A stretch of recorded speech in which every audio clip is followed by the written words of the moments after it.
Yesus menyuruh menulis kata Kristen. Ya, saya Pendeta Tan Honai dari Gereja Alkitab Allah Esa Firman Utama Gaefu. Yesus yang menyuruh menulis kata Kristen. Ada berapa kata Kristen di Alkitab? Ada 6. 2 ditulis oleh Lukas, 1 ditulis oleh Petrus, 3 ditulis oleh Paulus. Ya, jadi pendapat di luar sana yang mengatakan Kristen itu karangannya Paulus. Itu kan umat mabuk agama. Mereka sadar bahwa kitabnya gugur jadi kitab suci karena tidak ditulis oleh nabi dan atau rasul. Bayangin Bapak Ibu Saudara, umat-umat yang stres beragama, yang mabuk agama ini, mereka sudah sadar, aduh kitab kita gugur jadi kitab suci. Kenapa? Karena tidak ditulis oleh nabi dan rasul. Ya, stres dia, mabuk agama, ya, terus mengatakan Kristen itu ciptaannya Paulus. Yesus itu tidak nyuruh itu istilah Kristen. 2 ayat ditulis oleh Lukas, kisah 11 ayat 26 dan kisah 26 ayat 28. Ya, kisah 11 ayat 26 untuk pertama kalinya murid-murid itu disebut Kristen. Ini siapa pelakunya? Pelakunya adalah Paulus dan Barnabas. Yang nulis siapa? Yang nulis Lukas. Tempat kejadian di mana? Antioquia itu Syria. Ya, lalu diklaim oleh Bathuk Nonong Sithik, ya toh. Bahas Alkitab modalnya Bathuk doang, Bathuk Nonong Sithik, BNS, ya. Juga Elia Miring, ya, modalnya lipstick doang, ya. Pikiran mah nol putul, ya toh. Itu agama Ortroro Kodok katanya. Pertama kali Kristen itu dianut oleh Ortroro Kodok. Lu Ortroro Kodok kan nyembah Tritunggal demi nama Bapa hipostasis. Mana ada Kristen nyembah Tritunggal, nyembah Bapa? Nggak ada.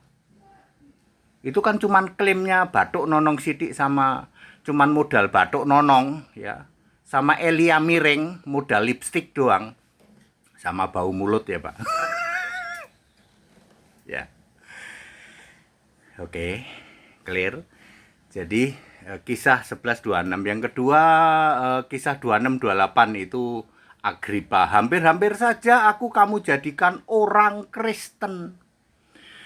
Yang nyuruh siapa? Yesus nyuruh kepada Lukas. Alkitab itu ditulis dengan 3 cara. Ilham, ya, pewahyuan dan dikuasai roh. Ini kan mukalaf nggak ada yang paham kayak gini. Mukalaf stres, mukalaf mabuk agama. Ya bayangin aja, kitabnya gugur, Allahnya gugur, nabi rasulnya gugur. Bayangin ya toh, stres ngobok-obok Alkitab satu-satunya kitab suci. Jadi Kristen itu untuk orang, tidak pernah ada gereja Kristen, tidak pernah ada apalagi agama Kristen. Jadi Yesus menyuruh kepada Lukas nulis 2 ayat. Yesus menyuruh kepada Petrus nulis 1 ayat. Sebagai orang Kristen memuliakan Allah dalam nama Kristus itu. 1 Petrus 4 ayat 16. Apa ini bisa-bisanya Lukas. Lukas ngasih tahu Pak Petrus, Anda nulis 1 ayat ya, apa begitu? Itu kan umat mabuk beragama, ya, pikiran tumpul. Kemudian Paulus menulis 3 ayat, Roma 16 ayat 7 ini yang jadi momok gereja-gereja Tritunggal. Semua rasul itu Kristen, Roma 16 ayat 7. Lalu dirubah-rubah jadi apa itu santo, ya, rasul palsu. Terus 1 Korintus 9 ayat 5, aku ini harusnya berhak atas seorang istri Kristen. Kemudian 2 Korintus 12 ayat 2 ada seorang Kristen. Jadi Kristen itu untuk orang. 6 ayat tentang Kristen, yang nyuruh nulis siapa? Yesus. Makanya kata Kristen ya muncul di Alkitab setelah Yesus itu naik, bukan waktu Yesus jadi manusia. Kalau Alkitab Perjanjian Baru ditulis waktu Yesus jadi manusia, Itu namanya karya sastra, skripsi, tesis itu bisa dihafal itu. Kasihan ya Pak, para mukalaf mabuk agama. Iya kasihan memang.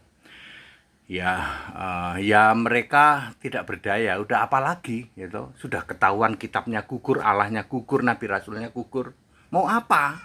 Ya, yang ngobok-obok Alkitab. Ya, ya begitulah, mudah dipatahkan. Seharusnya toleransi seharusnya. Jadi Claire, Yesus yang menyuruh menulis kata Kristen. Jangan takut, akulah yang awal juga yang akhir. Lihatlah aku duduk di tahta selamanya. Jangan takut, akulah yang alfa juga omega.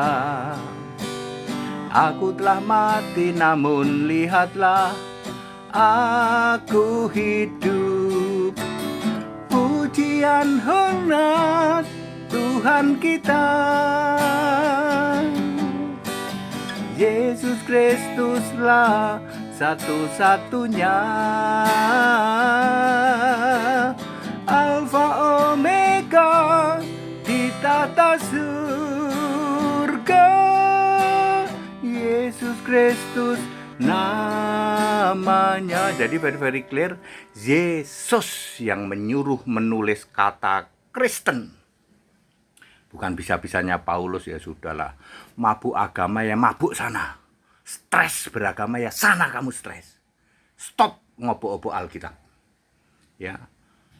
Ya sangat rendah ya, nanti mudah sekali dipatahkan. Saya kasihan sama kamu.